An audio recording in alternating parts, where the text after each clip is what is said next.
What happens when the people you trust most in your neighborhood turn out to be your greatest threat? When the friendly faces waving over the fence are carefully constructed masks, hiding predators who have spent months studying your family's every move? How do you protect your children when the danger doesn't come from strangers in dark alleys, but from the respected community members who know your work schedule, your children's routines, and exactly when your family is most vulnerable?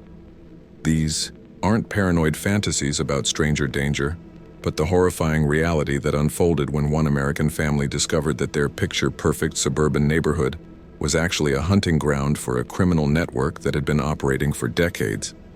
The Morrison family believed they had found the American dream when they moved to 2847 Willowbrook Drive in the affluent suburb of Cedar Falls, Minnesota, in September 2019.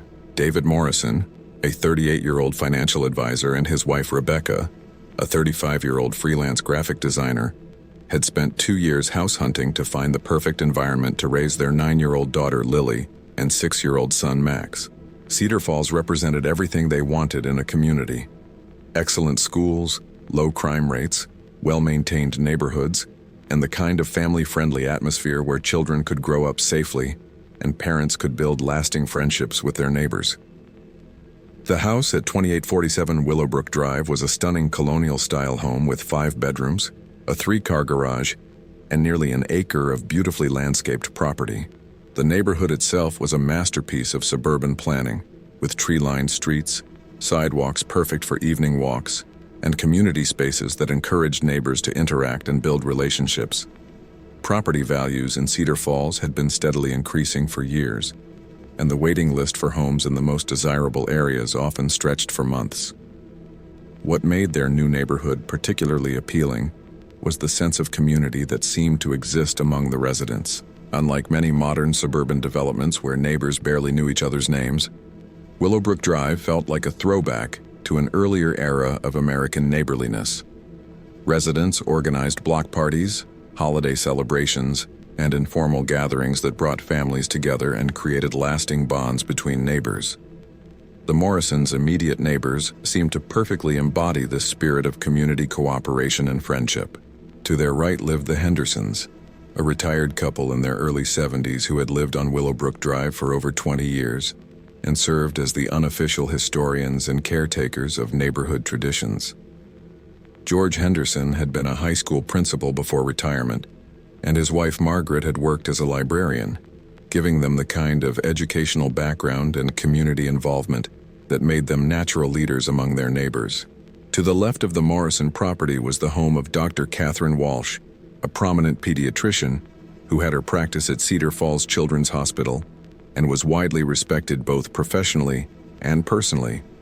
Dr. Walsh was a single mother to her 15-year-old daughter Emma, and she had moved to Willowbrook Drive specifically because of the neighborhood's reputation for safety and its excellent schools. Her medical background and caring personality made her someone that other parents naturally turned to for advice about their children's health and development. But it was the houses across the street that would prove to be the source of the Morrison family's nightmare. At 2848 Willowbrook Drive lived the Carver family. James Carver, a 44-year-old regional sales manager for a major pharmaceutical company, his wife Susan, a 41-year-old part-time real estate agent, and their 13-year-old son Dylan. The Carvers had been residents of Cedar Falls for over 8 years and were deeply integrated into the community's social and civic organizations. Next to the Carvers at 2850 Willowbrook Drive was the home of the Brennan family.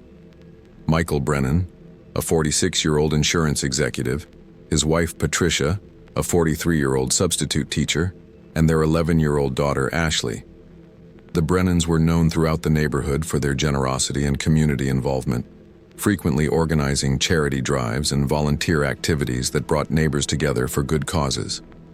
What the Morrison family didn't know, and what would take them months of increasingly disturbing experiences to discover, was that these two seemingly perfect families were actually part of an organized criminal network that had been operating in suburban communities across the Midwest for over 15 years.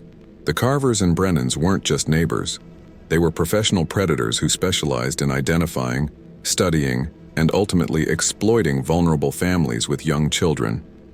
The first sign that something was wrong came just 2 weeks after the Morrisons moved in, but it was so subtle that Rebecca initially dismissed it as the normal adjustment period that comes with settling into a new neighborhood.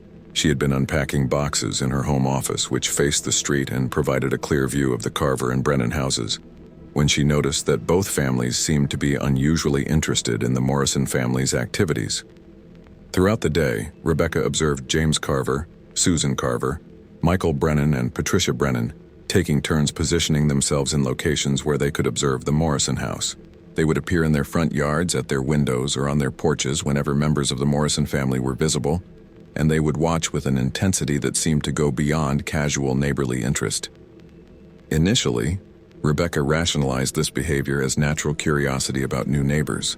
Moving into an established neighborhood often generated interest from longtime residents who wanted to learn about the newcomers and assess how they might fit into the existing community dynamic.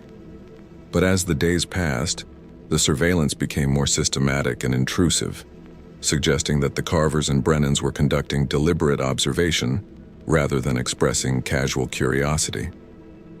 David noticed similar behavior when he returned from work each evening. The Carver and Brennan families seemed to have an uncanny ability to appear outside their homes just as David was arriving, and they would engage him in friendly conversation while asking detailed questions about his job, his commute, and his daily schedule. The questions were asked in a casual, neighborly manner, but the level of detail they sought about his routines seemed excessive for normal social interaction. More concerning was the interest that both families showed in Lily and Max Morrison. The Carver and Brennan children, Dylan and Ashley, seemed to be constantly available to play with the Morrison children, and they showed an unusual level of interest in learning about Lily and Max's schedules, preferences, and activities. While childhood friendships naturally involved sharing personal information, the systematic way that Dylan and Ashley gathered information about the Morrison children suggested that they were being directed by their parents to conduct intelligence gathering. Rebecca began keeping a journal of the unusual interactions and behaviors she observed, initially thinking that documenting the incidents might help her determine whether her concerns were justified or if she was simply being paranoid about normal neighbor relationships. The journal quickly filled with entries that painted a disturbing picture of coordinated surveillance and information gathering that went far beyond anything that could be explained by normal community interest. The Carvers and Brennans appeared to be working together to compile comprehensive information about the Morrison family's daily routines, financial situation, social relationships, and vulnerability patterns. James Carver would engage David in conversations about work and career opportunities, subtly extracting information about David's income, job security, and professional relationships. Susan Carver would chat with Rebecca about household management and family life, gathering details about the children's schedules, Rebecca's work arrangements, and the family's social activities. Meanwhile, Michael and Patricia Brennan focused their attention on learning about the Morrison family's extended relationships and support systems. They would ask about grandparents, relatives, and close friends who might be involved in the children's lives, or who might notice if something happened to the family. Patricia's work as a substitute teacher gave her access to school records and information about the Morrison children's academic performance, behavioral patterns, and social interactions with other students. The coordination between the two families became apparent when Rebecca realized that they were sharing the information they gathered about the Morrisons. Details that Rebecca had shared with Susan Carver would later be referenced by Patricia Brennan, and information that David had discussed with James Carver would somehow be known to Michael Brennan. The two families were clearly collaborating in their surveillance efforts, suggesting a level of organization and purpose that went far beyond casual neighborly interest. As October progressed into November, the Morrisons began to notice that their sense of privacy and security in their own home was being systematically eroded by their neighbors' intrusive behavior. The Carvers and Brennans seemed to know details about the family's private activities that they couldn't have learned through normal observation or conversation.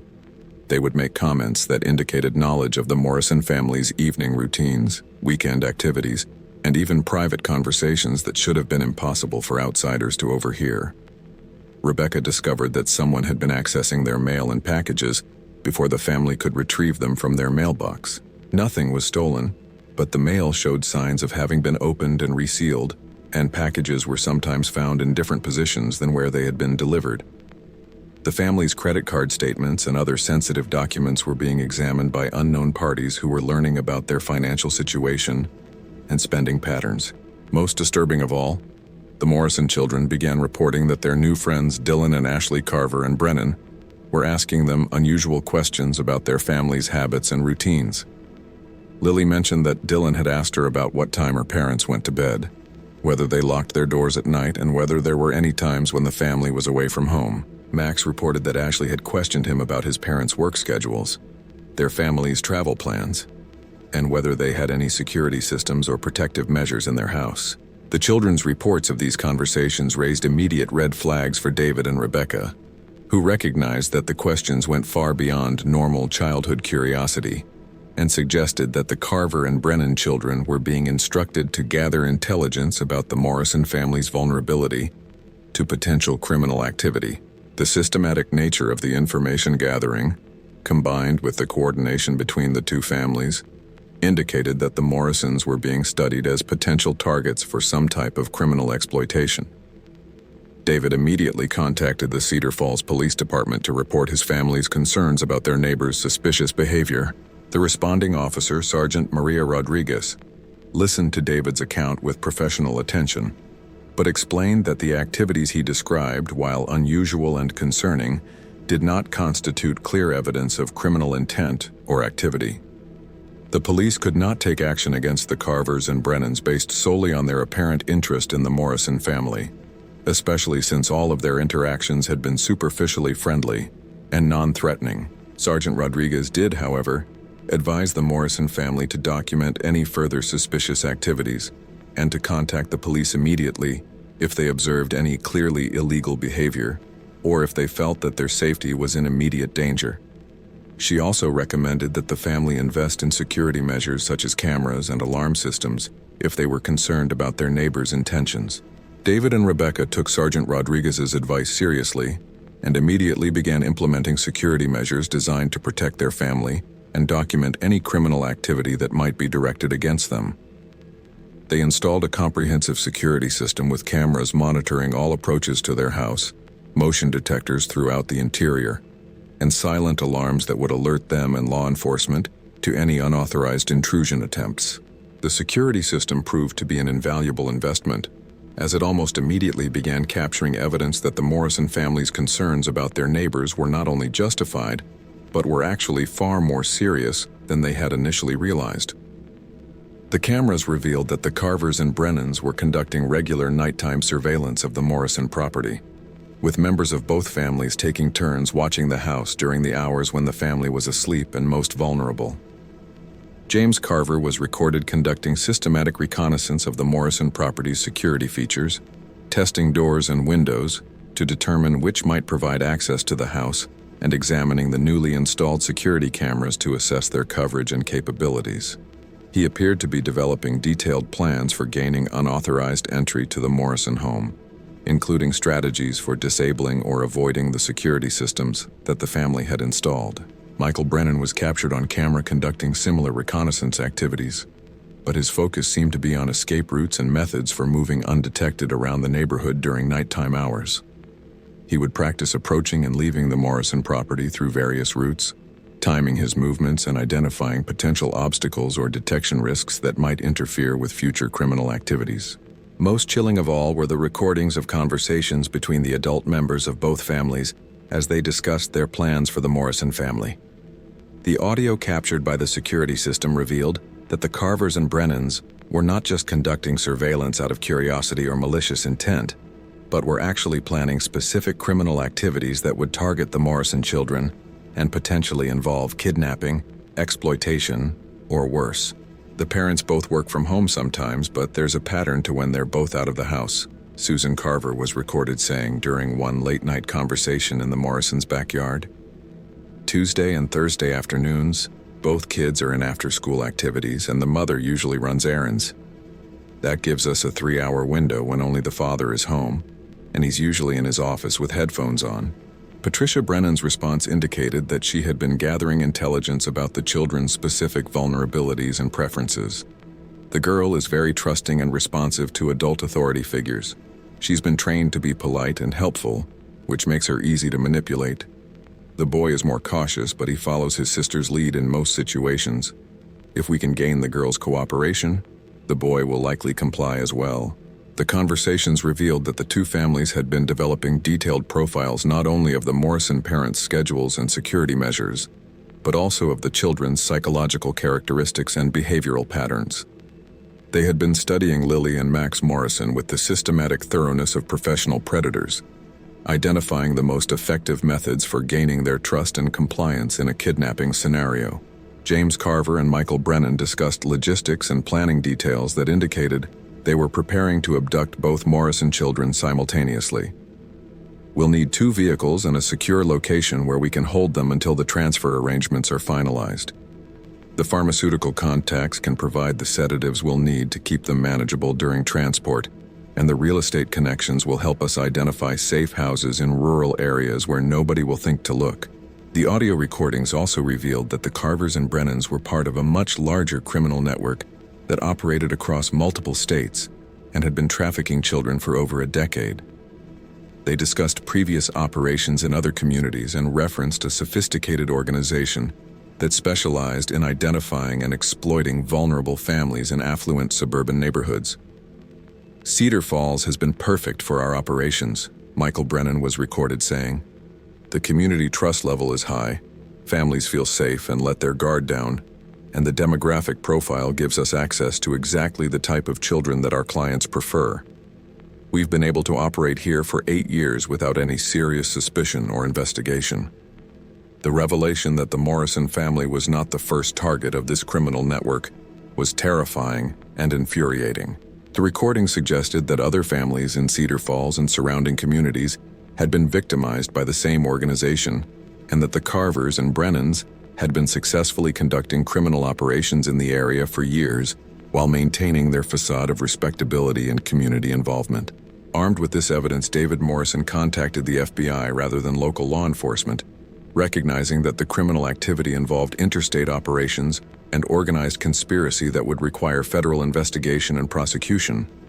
Special Agent Jennifer Blake, who specialized in crimes against children and organized criminal networks, reviewed the security recordings and agreed that the evidence indicated a serious and immediate threat to the Morrison family, and potentially to other families in the community. Agent Blake explained that the systematic surveillance and planning documented in the recordings was consistent with the methods used by professional child trafficking organizations, and that the level of organization and sophistication displayed by the Carvers and Brennans suggested they were part of a larger criminal enterprise. She assured David and Rebecca that the FBI would immediately begin a comprehensive investigation and would take all necessary measures to protect the Morrison family while building a case against the criminal network. The federal investigation that followed revealed that the Morrison family's nightmare neighbors were actually career criminals with extensive histories of child exploitation and trafficking. James Carver's real name was James Mitchell, and he had served time in federal prison for child pornography and exploitation charges before assuming his false identity and relocating to Cedar Falls. Susan Carver was actually Susan Phillips, who had been wanted by law enforcement in 3 states for her involvement in child trafficking operations. Michael Brennan was revealed to be Michael Thompson, a convicted sex offender who had been living under a false identity to avoid registration and monitoring requirements.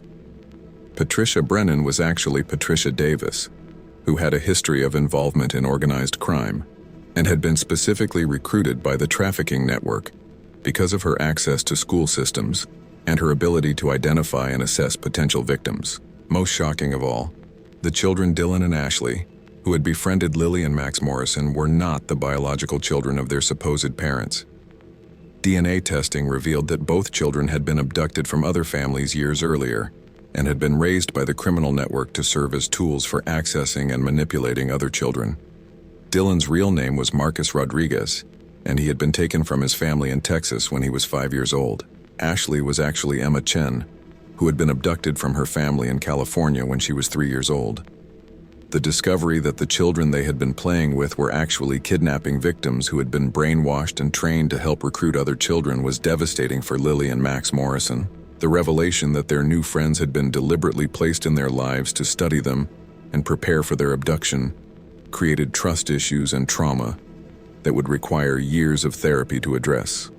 The FBI's investigation also uncovered evidence that the criminal network had been operating in Cedar Falls and surrounding communities for over 8 years, during which time they had successfully abducted at least 12 children from local families.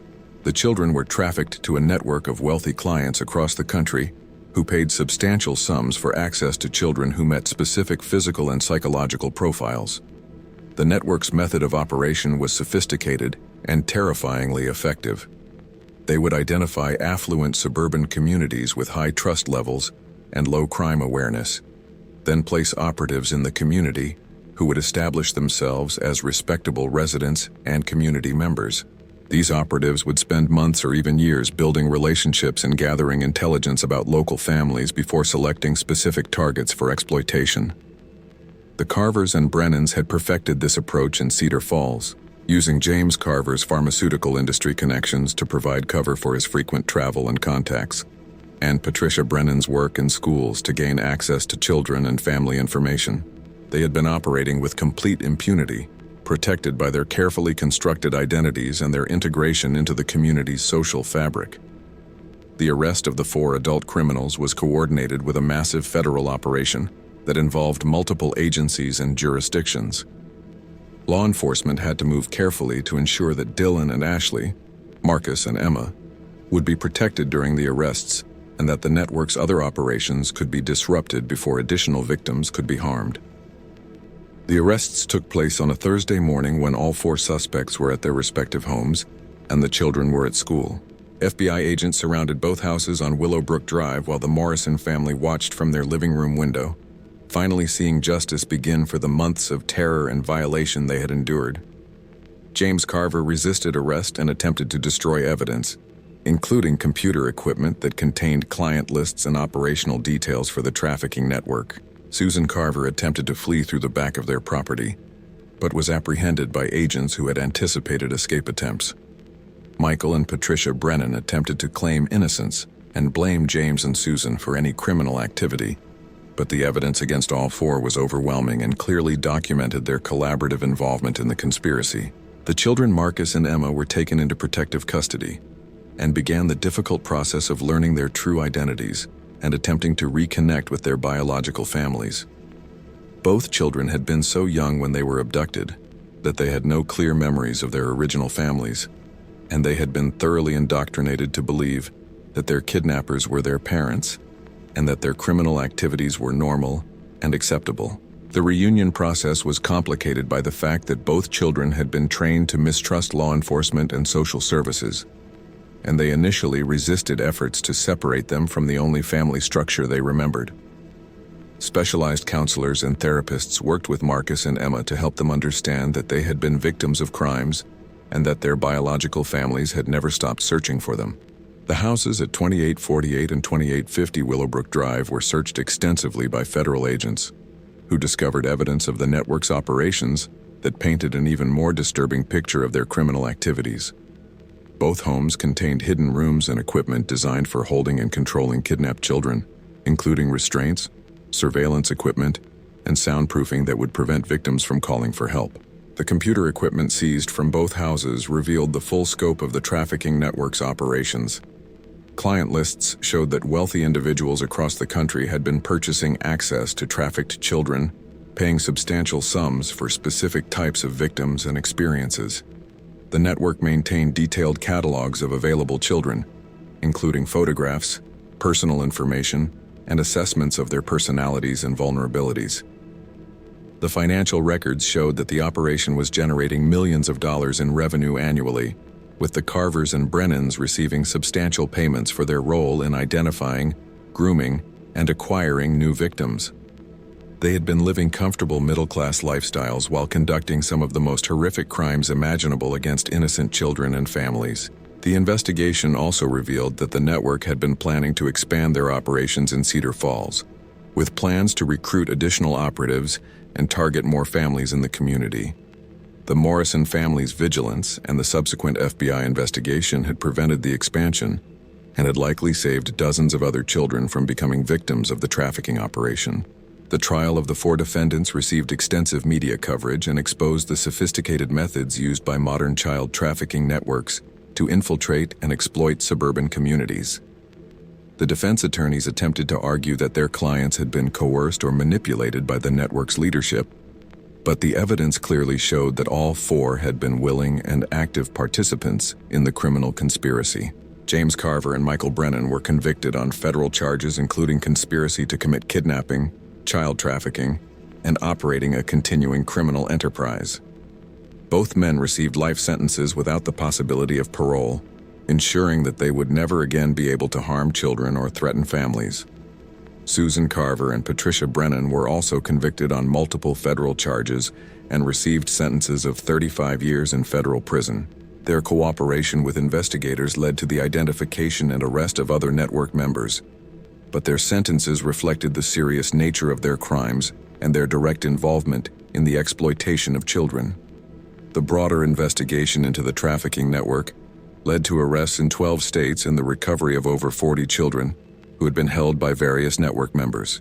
The operation was one of the largest child trafficking investigations in FBI history, and it resulted in the dismantling of a criminal organization that had been operating for over 20 years. Marcus Rodriguez and Emma Chen were eventually reunited with their biological families after extensive counseling and preparation. Both children required ongoing therapy to deal with the trauma of their abduction and the psychological manipulation they had experienced, but they gradually began to rebuild relationships with their real parents and siblings. The Morrison family's decision to trust their instincts and document suspicious behavior was credited by law enforcement with breaking up the criminal network and preventing the abduction of their own children and potentially dozens of others. Their willingness to take action despite skepticism from others had exposed a sophisticated criminal operation that might have continued operating for years without detection. The psychological impact on the Morrison family was severe and long-lasting, requiring extensive therapy and support to process the violation and terror they had experienced. Lily and Max struggled with trust issues and anxiety about their safety, while David and Rebecca found it difficult to feel secure in any community setting. The knowledge that they had been so thoroughly studied and targeted by criminals posing as friends and neighbors challenged their fundamental assumptions about safety and community. The family ultimately decided to move away from Cedar Falls, finding that they could no longer feel comfortable in a community where they had been so systematically violated and threatened. They relocated to another state, taking extensive precautions to protect their new identity and location from anyone connected to the trafficking network or its clients. The houses formerly occupied by the Carvers and Brennans remained empty for over 2 years after their arrests, as potential buyers were deterred by the property's association with child trafficking and criminal activity. When they were finally sold, both houses were completely renovated to remove any traces of the criminal activities that had taken place there. The Cedar Falls community was forever changed by the revelation that child traffickers had been operating in their midst for years while maintaining the appearance of model citizens and community leaders. Neighborhood watch programs were completely restructured. Background check procedures were implemented for all community volunteers, and residents became much more vigilant about suspicious behavior that they might previously have dismissed or ignored. The case led to significant changes in law enforcement protocols for investigating reports of suspicious neighbor behavior, with new recognition that seemingly minor incidents could be indicators of serious criminal planning and organization. Training programs were developed to help officers recognize the signs of systematic surveillance and predatory behavior in residential communities. The FBI used the Cedar Falls case to educate communities nationwide about the methods used by modern trafficking networks to identify and target families. Public awareness campaigns emphasized the importance of trusting parental instincts, documenting suspicious behavior, and taking proactive security measures to protect children from sophisticated criminal operations. The Morrison family became advocates for child safety and community vigilance, sharing their experience with other parents and community groups to help them recognize the warning signs of predatory behavior. Rebecca's documentation methods and David's security strategies became models for protecting families from organized criminal threats. The case was studied extensively by criminologists and law enforcement agencies as an example of how modern trafficking networks could exploit community trust and parental complacency to access and victimize children. The sophistication of the network's methods and their ability to maintain false identities and community standing for years challenged conventional assumptions about child safety and community protection. Local schools implemented new safety protocols and training programs to help staff recognize signs that children might be being targeted or exploited by trafficking networks. Patricia Brennan's ability to use her position as a substitute teacher to access children and family information highlighted the need for more rigorous background checks and monitoring of school personnel. The Cedar Falls Police Department established specialized units trained to recognize and investigate potential trafficking operations, and they developed partnerships with federal agencies to ensure that future cases would be handled with appropriate resources and expertise. The department also implemented community education programs to help residents understand the warning signs of organized criminal activity. The recovery of Marcus Rodriguez and Emma Chen led to renewed efforts to solve cold cases involving missing children, as investigators realized that many disappearances previously attributed to runaways or isolated incidents might actually be connected to organized trafficking networks. Advanced DNA testing and database comparisons led to additional identifications and family reunions. The financial investigation into the trafficking network revealed connections to legitimate businesses and organizations that had been unknowingly facilitating criminal activities. Several companies were forced to implement new screening and monitoring procedures to prevent their services from being used by criminal organizations. The sentencing of the network members sent a strong message to other potential traffickers about the serious consequences of targeting children and families. Federal prosecutors used the case to advocate for stronger penalties and more resources for investigating and prosecuting child trafficking crimes. The Morrison children's recovery from their trauma became a model for helping other child victims of trafficking and exploitation. The therapy techniques and support programs that proved effective for Lily and Max were adopted by other treatment centers and victim services organizations. Years later, the Morrison family continued to work with law enforcement and victim advocacy organizations to help other families who had been targeted by criminal networks. Their experience provided valuable insights into the psychological impact of being targeted by organized criminals and the resources needed for recovery and healing.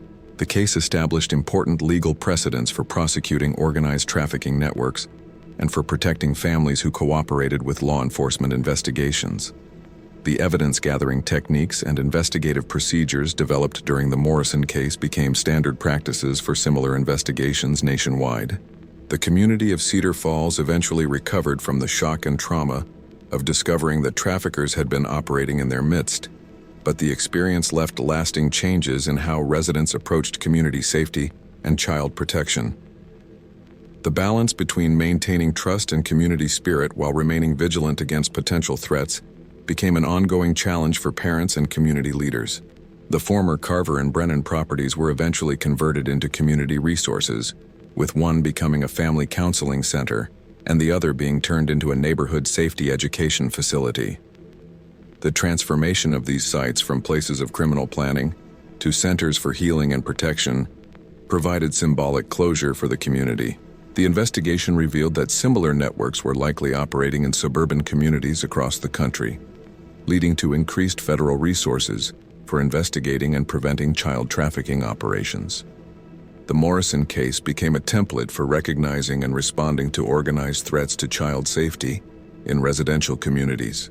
The success of the investigation and prosecution was attributed largely to the Morrison family's willingness to trust their instincts and take action despite initial skepticism from authorities. Their documentation and security measures provided the evidence needed to expose the criminal network and protect other potential victims. In the end, what had begun as a family's dream of finding the perfect suburban neighborhood had exposed one of the most sophisticated child trafficking operations in recent American history. The Morrison family's nightmare had become a victory for child safety and community protection, demonstrating that ordinary families could successfully fight back against even the most organized and dangerous criminal threats. The story served as a powerful reminder that the responsibility for child safety extended beyond individual families to entire communities, and that vigilance and cooperation were essential for protecting children from predators who exploited trust and complacency. The Morrison family's courage in standing up to their criminal neighbors had saved not only their own children, but potentially hundreds of other victims who might have fallen prey to the trafficking network. The lasting legacy of the Cedar Falls case was not just the successful prosecution of the criminals, but the awareness and protective measures that it inspired in communities across America. The Morrison family's experience proved that even the most sophisticated criminal operations could be defeated by ordinary people who refused to ignore their concerns and who were willing to take action to protect their children and their neighbors. Have you ever felt like your neighbors knew too much about your family's routines? Have you noticed adults asking your children unusually detailed questions about your household? If this account of a sophisticated trafficking network operating in suburban America has opened your eyes to the signs of organized predatory behavior, subscribe to our channel for more investigations into the hidden threats that can lurk behind friendly neighborhood facades. Share your own experiences with suspicious neighbor interactions in the comments below. Your vigilance and awareness could be the key to protecting another family from becoming the next target of criminals who exploit our trust in community safety.